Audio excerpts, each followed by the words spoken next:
αισθάνεται δικαιωμένο.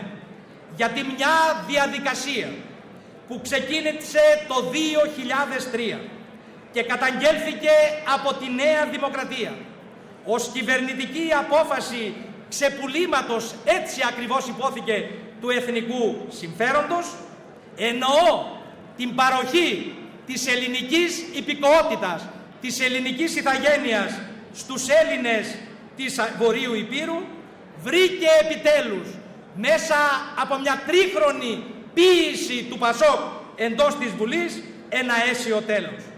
Στους αδελφούς μας που κάποιους είδα εδώ ομογενείς από την Αλβανία, στο κομμάτι αυτό του ελληνισμού που υπέστη τα πάνδυνα στην ιστορική του διαδρομή και κράτησε άσβηστη την εθνική συνείδηση, το ΠΑΣΟΚ, όπως και στο παρελθόν, με τις επισκέψεις της Μελίνας Μερκούρη και άλλων επώνυμων στελεχών, με τις επισκέψεις του τότε βουλευτή του ΠΑΣΟΚ και σημερινού Προέδρου της Ελληνικής Δημοκρατίας, Κάρολου Παπούλια,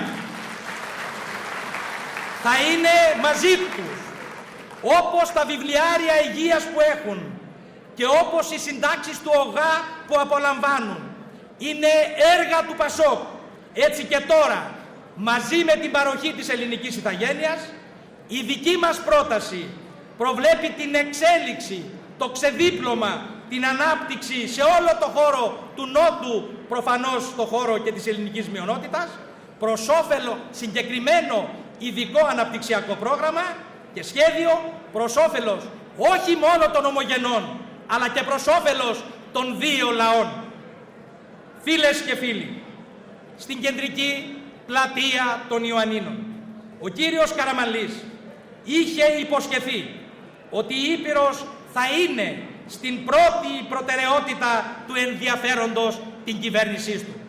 Το είπε το 2000 ως υποψήφιος βουλευτής του νομού Ιωαννίνων και το επανέλαβε στις 27 Φεβρουαρίου του 2004 ως υποψήφιος πρωθυπουργός. Όμως, το τέταρτο κοινοτικό πλαίσιο στήριξης, η κατανομή του τετάρτου κοινοτικού πλαισίου στήριξης, είναι μια κατανομή που φέρει τη δική του υπογραφή. Αυτή λοιπόν η κατανομή δείχνει ότι σε σχέση με το τρίτο κοινοτικό πλαίσιο στήριξης που έφερε την υπογραφή του ΠΑΣΟΚ, θα υπολείπεται τουλάχιστον κατά 1 δισεκατομμύριο ευρώ λιγότερα από το τρίτο κοινοτικό πλαίσιο στήριξης. 3,5 εκατομμύρια απολογιστικά το τρίτο κοινοτικό πλαίσιο στήριξης, 3,5 δις απολογιστικά το τρίτο, 2,2 δις προϋπολογίζεται, θα δούμε πόσο θα εκτελεστεί το τέταρτο κοινοτικό πλαίσιο στήριξης. 1 δις λοιπόν ευρώ λιγότερα. Το ειδικό ταμείο συνοχής που είχε ετάξει για την Ήπειρο ο κύριος Καραμανλής παραπέμφθηκε στις καλένδες. Έμεινε πλέον γράμμα κενό. Η επέκταση του σιδηροδρόμου συνοδεύεται από μία υπογραφή του κυρίου Καραμανλή προς την Ευρωπαϊκή Ένωση ότι παντού θα εξυγχρονιστεί και παντού θα επεκταθεί το σιδηροδρομικό δίκτυο της χώρας στα πλαίσια της προγραμματικής περίοδου 2007-2013 και μέσα εκεί, ακούστε το, είναι επιλέξει, αναγράφεται πλην Ηπείρου και η υπογραφή φέρει το όνομα Κωνσταντίνος Καραμανλής.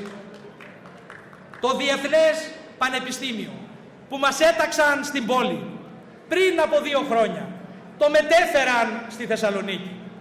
Τη ΔΙΠΕ, την Υπηρεσία Περιφερειακές Υπηρεσίες Υγείας, που τις είχαμε στα Γιάννενα για την Ήπειρο. Τις μετέφεραν στην Πάτρα και είναι η μοναδική περίπτωση να υπάρχει σε μία περιφέρεια ιατρική σχολή και να μεταφέρεται η ΔΙΠΕ από την έδρα της ιατρικής σχολής. Αυτό δεν έχει συμβεί πουθενά, συνέβη με την υπογραφή του κυρίου Καραμανλή στην Ήπειρο και στα Γιάννενα. Η περιφέρεια όσον αφορά την κατανομή των πιστώσεων μεταφέρθηκε και αυτή στη Λάρισα από τα Γιάννενα. Και η Δοδόνη προχθές, πριν από 2 μήνες, σε αυτή εδώ την αίθουσα, το οικουμενικό αυτό μνημείο του πολιτισμού μας, δεν περιλαμβάνονταν στο λεξιλόγιο του κυρίου Καραμανλή κατά την τοποθέτησή του εδώ, ακριβώς από αυτό το βήμα από όπου μιλώ και εγώ, όταν απευθύνθηκε στους συνέδρους του Προγραμματικού Συνεδρίου της Νέας Δημοκρατίας στα Γιάννενα. Η Ιωνία Οδός φτάνει μέχρι την Παιδινή, ενώ η πρόβλεψη είναι μέχρι την Κακαβιά. Αλλά και ο δρόμος που θα ενώσει τον κόμβο της Τύριας, τη Λάκα δηλαδή Σούλη και την Τουσκάρα, με την Πρέβεζα, αυτός κατά τη ρίση του κυρίου Σουφλιά, θα κατασκευαστεί όταν η χώρα, και σας τα λέω επιλέξει, βρει χρήματα για να φτιάχνει δρόμους στα όρη και στα βουνά. Ακριβώς αυτό είπε. Και ακόμη, το τρίτο κοινοτικό πλαίσιο στήριξης κουτσουρεύεται για να μπούμε στο τέταρτο κοινοτικό πλαίσιο στήριξης με ακόμη λιγότερα χρήματα. Αυτή είναι, αγαπητοί μου συμπατριώτες, η αντιστοίχηση λόγων και έργων του κυρίου Καραμανλή για την Ήπειρο. Και ο κύριος Καραμανλής περιμένει θετική ψήφο. Είναι αδιανόητο, είναι ανεπίτρεπτο. Πολιτικά δεν μπορεί να συζητηθεί. Οι Γιαννιώτες, οι Ηπειρώτες, οι Έλληνες θα δώσουν την απάντηση που αρμόζει στον κύριο Καραμανλή.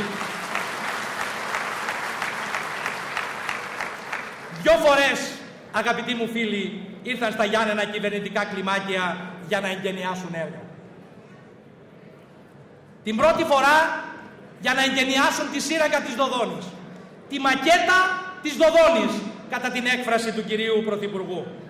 Και τη δεύτερη φορά για να εγκαινιάσουν ένα άλλο τμήμα της Εγνατίας Οδού, από τον κόμβο Μικρό Περιστέρι έως τον κόμβο Μετσόβου.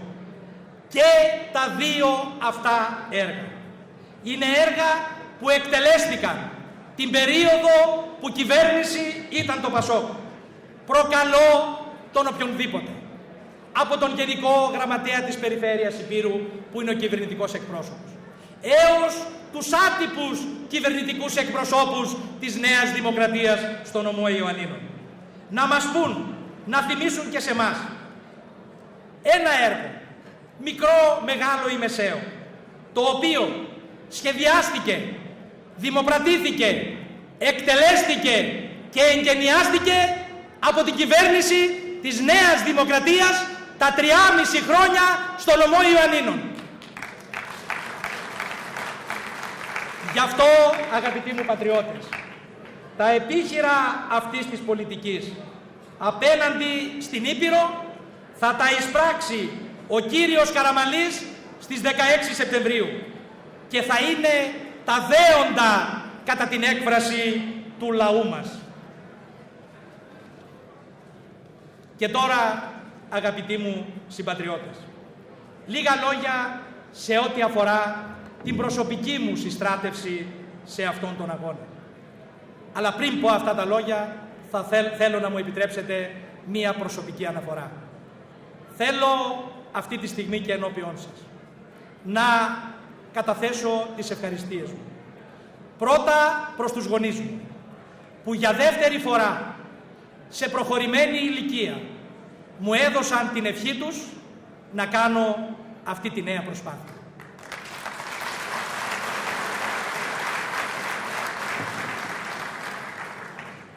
Κι ύστερα στη γυναίκα και στην κόρη μου, γιατί ανέλαβαν το κόστος μιας πολύ βαριάς ευθύνης.